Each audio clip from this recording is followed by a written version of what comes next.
తెలంగాణలోని ఇచ్చంపల్లి నుంచి గోదావరి జలాలను తీసుకువెళ్లి కావేరీ నదితో అనుసంధానం చేస్తామంటే అంగీకరించేది లేదని కేంద్రానికి ఆంధ్రప్రదేశ్ స్పష్టం చేయనుంది. దీనివల్ల మహారాష్ట్రకు ముంపు సమస్య ఏర్పడుతుందని, అలాగే ఈ పథకం ఆధారంగా 200 టీఎంసీల గోదావరి జలాలను వాడుకోవాలని తెలంగాణ భావిస్తోందని ఆంధ్రప్రదేశ్ అంటోంది. ఇవాళ ఢిల్లీలో కేంద్ర జలశక్తి మంత్రి సిఆర్ పాటిల్ అధ్యక్షతన జరిగే జాతీయ జలాల అభివృద్ధి సంస్థ సమావేశంలో ఈ విషయం తెలియజేయనుంది.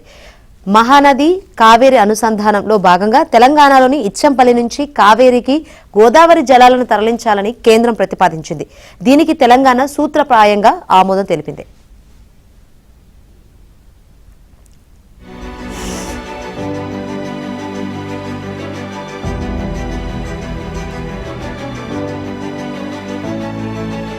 తెలంగాణ భావిస్తోందని ఆంధ్రప్రదేశ్ అంటోంది.